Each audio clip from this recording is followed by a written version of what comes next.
मनुष्य तन से कहाँ बैठा ये महत्व की बात नहीं है, मनुष्य का मन कहाँ बैठा हुआ ये महत्व की बात है। कई बार हम तन से शरीर से पूजा घर में बैठे होते हैं, लेकिन मन हमारा कहीं न कहीं कचहरी में और सीए के पास ही होता है, कहीं न कहीं बाजार में ही होता है, कहीं न कहीं इधर उधर अटका रहता है। और ये नियम है कि जो मन का चिंतन होता है वो अगला जन्म कराता है, अगली योनि दिलवाता है। जो तन करता है उसे तन भोगता है। तन की यात्रा केवल चिता तक है, इसके आगे नहीं है, इसके आगे नहीं है। जो भी है हॉस्पिटल तक है या चिता तक है, इसके आगे नहीं। मन की यात्रा जन्मों तक जाती है, मन की यात्रा। और ये शास्त्र कह रहा है, मैं नहीं कह रहा, गीता में भगवान कृष्ण बोल रहे हैं, अवश्यमेव भोक्तव्यम कृतकर्म शुभाशुभम। शरीर जो क्रिया करता है उसे शरीर भोगता है, और जो मन चिंतन करता है उससे उसका अगला जन्म होता है, अगली योनि होती है। इसलिए शरीर एक आधा बार उल्टा सीधा कुछ कर भी दे तो अभी ज्यादा डरना नहीं, एक आधा नली और पड़ जाएगी, इससे ज्यादा कुछ नहीं होने वाला है।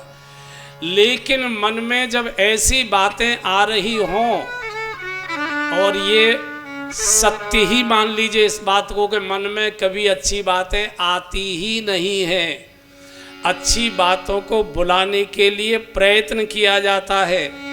जल का स्वभाव है, जल हमेशा ऊपर से नीचे की ओर गिरता है। जल को ऊपर उठाने के लिए टिल्लू पंप लगाना पड़ता है, मोटर लगाना पड़ता है, तब जल ऊपर उठता है। ऐसे ही मन का स्वभाव है, मन हमेशा गड्ढे की ओर जाएगा, अंधेरे की ओर जाएगा, भोग की ओर जाएगा, काम की ओर जाएगा, लोभ की ओर जाएगा। आप भगवान के नाम को कितना भी याद करने की कोशिश करें वो तो याद आएगा नहीं। 10 साल पहले किसी ने गाली दी थी, वो सामने आकर खड़ा हो जाएगा, वो गाली भी याद आने लग जाएगी। तो जैसे जल को ऊपर उठाने के लिए टिल्लू लगाना पड़ता है, पंप लगाना पड़ता है, ऐसे ही मन को शुद्ध विचार में लाने के लिए ध्यान का खाद देना पड़ता है, ध्यान की ऊर्जा। और ध्यान एक ऐसी खाद है, ऐसी ऊर्जा है, जिस पर भी आप ध्यान लगा दीजिए वही आपके रोम रोम में भर जाएगी। और जिस ध्यान में आप डूबे हैं, आपका तन एक दिन वहां पहुंच जाएगा जिसका आप ध्यान कर रहे थे। छोटा उदाहरण दे रहा हूं, जल्दी समझ में आ जाएगा।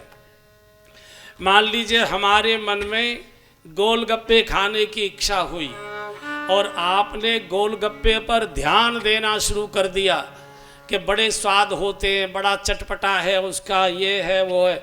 और आपने ध्यान देते देते देते देते कब आप हजरतगंज के चौराहे पर पहुंच गए और कब आपने गोलगप्पा खा लिया, आपको होश ही नहीं रहेगा। अगले दिन प्रातःकाल बाथरूम में जब आप जाओगे और पेट में जो जलन होगी और पेट में जो पानी होगा, तब याद आएगा, ओ कल गोलगप्पा खा लिया था। ये जो ध्यान है ये जागृत भी कर देता है और आदमी को अंधा भी कर देता है मानसिक रूप से। आंखों से अंधा नहीं होता, मन से अंधा हो जाया करता है। इसलिए नारद जैसा व्यक्ति भगवान की बगल में बैठा है और डूबा कहाँ है? अप्सराओं में। उनकी नाक, नक्श, रूप, रंग, कंठ, वाद्य सब दिखाई दे रहे। हम शरीर से कहाँ बैठे ये महत्व की बात नहीं है, हमारा मन कहाँ डूबा हुआ है। और बंधुओं, इस सत्य को नग्न रूप में स्वीकार करिए कि मन कभी भी अच्छी जगह नहीं जाता। मन को अच्छी जगह ले जाने के लिए मशक्कत करनी पड़ती है। इसलिए मैं औषधि दे रहा हूं, मैं इसकी औषधि दे रहा हूं। जब भी हमारे मन में ऐसी बातें आए जिनको हम पसंद नहीं करते, जिनको हम जीवन में पालन नहीं करना चाहते, और वो आ रही हैं, वो आएंगी, वो हमारे वश की बात नहीं है, तो उस पर ध्यान मत दीजिए। जैसे ही आपने ऐसे देखना और सोचना शुरू कर दिया, आपको उस गड्ढे में एक दिन डूबा हुआ ये समाज देख लेगा। आप एक दिन गड्ढे में गिरोगे ही। इसलिए ध्यान को हटाइए वहां से।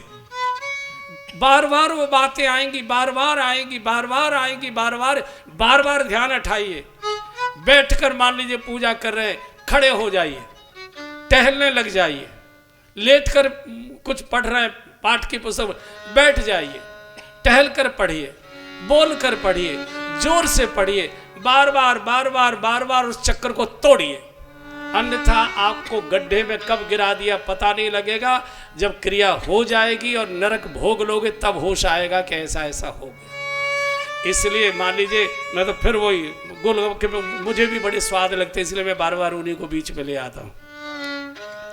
अरे वो खाने का मन है जिसे नहीं खाना चाहिए, वो पीने का मन है जिसे नहीं पीना चाहिए, वो करने का मन है जिसको नहीं करना चाहिए, वहाँ जाने का मन है जहाँ नहीं जाना चाहिए हमारे लिए।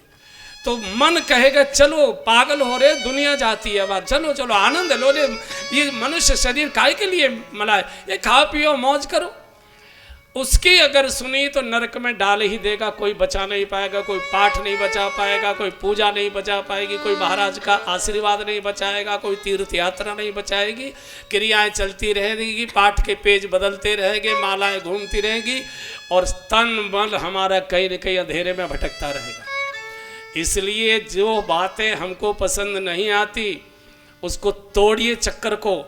बैठे बैठे लेटे लेटे आ रही है तो बैठ जाइए, बैठे बैठे आ रही है तो खड़े हो जाइए, खड़े खड़े आ रही है तो टहलने लग जाइए, चुटकी बजाने लग जाइए, कुछ न कुछ उस क्रिया को, उस चक्कर को तोड़ दीजिए। और धीरे धीरे धीरे धीरे एक दिन स्थिति ऐसी आएगी, पता नहीं आपने प्रयोग किए कि नहीं किए।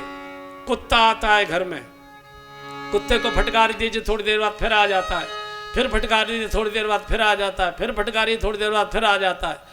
और 4-5 बार आने के बाद जब आप डंडा लेकर दौड़ते हो तो कुत्ता समझ जाता है कि यहाँ दाल गलेगी नहीं, फिर वो आपकी गली में भी नहीं आता, फिर कहीं और जगह चला जा करता है। मन का भी स्वभाव यही है, बार बार आएगा, बार बार आएगा। यही साधना है, यही ध्यान है, यही तपस्या है, और कोई तपस्या नहीं है। धूनी रमा कर बैठना तपस्या नहीं है। धूनी रमाने में भी मन में यही चलता रहता है कि कैसे कोई सेठ फंसे और इस जगह पर बड़ा आश्रम और मंदिर बन जाए। बहुत कठिन है मन की गति को पकड़ना और उसको नियंत्रित करना।